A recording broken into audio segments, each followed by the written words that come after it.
Project management is a profession involving 4 key stages of application: initiate, plan, execute, and monitor, and close.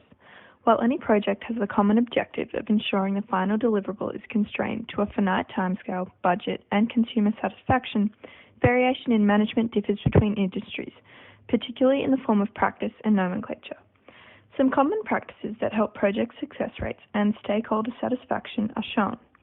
For this task, we'll be looking at how project management practices and language are used in mining, construction, and technology industries.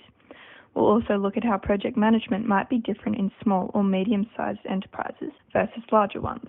Mining, an industry characterized by large-scale, complex projects, deals with the extraction of raw materials for conversion into global commodities. Due to this nature, it has potential long-term and serious environmental impacts, so it's crucial that each step in advancing the project is integrated to a high standard. Thus, the industry is placing greater emphasis on aligning organizational change management capability with project delivery capability, and to do this, an agile mindset is integral. Stantec, a top-tier global design firm, is heralding the move away from waterfall project management methodology to more agile practices.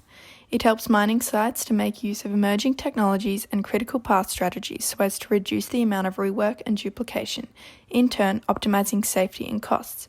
For example, Stantec leads their clients through more intense iterative brainstorming and visualization cycles, requiring a learn-as-you-go mentality where the team is willing to prototype solutions, test them, fail fast when necessary, but also learn fast and redirect to different innovative solutions and approaches. Some mining-specific nomenclature include the type of contracts to which a mining project utilizes, either EPC or EPCM.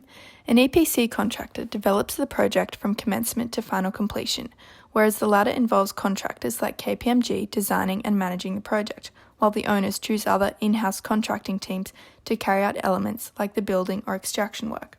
This is more suited to larger projects, since very few mining developments possess the sheer engineering strength to carry out the project alone. And because of this, the PMOs and managers must be adept in all of the interdependent facets of a mining project, from process plants to port and transport infrastructure.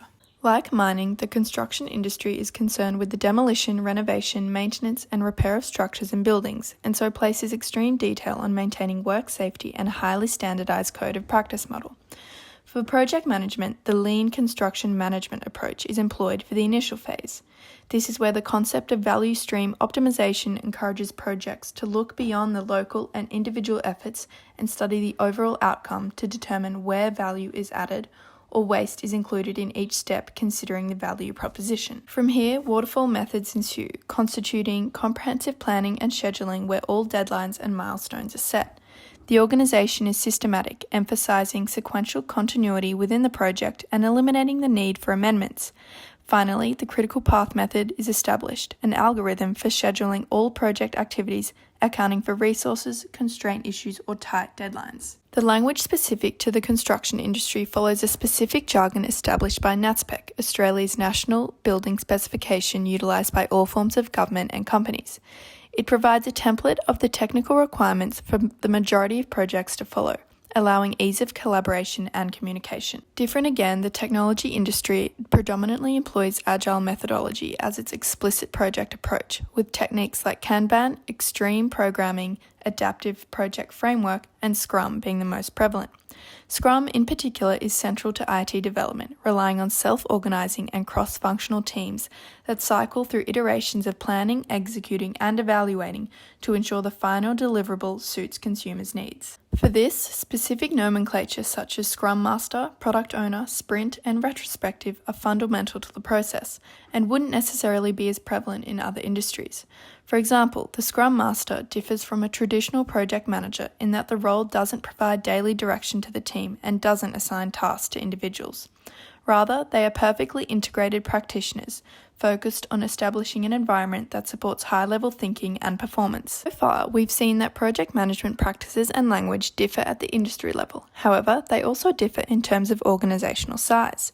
Research shows that both SMEs and larger organisations usually adopt the same 3 practices: Yet, SMEs seem to negate the project office and make use of such practices less formally, since they don't require the bureaucratic nature seen in larger company projects. More team building through a flatter organisational structure is opted for as well, which sees more people-focused forms of project management and one where management is less decentralised.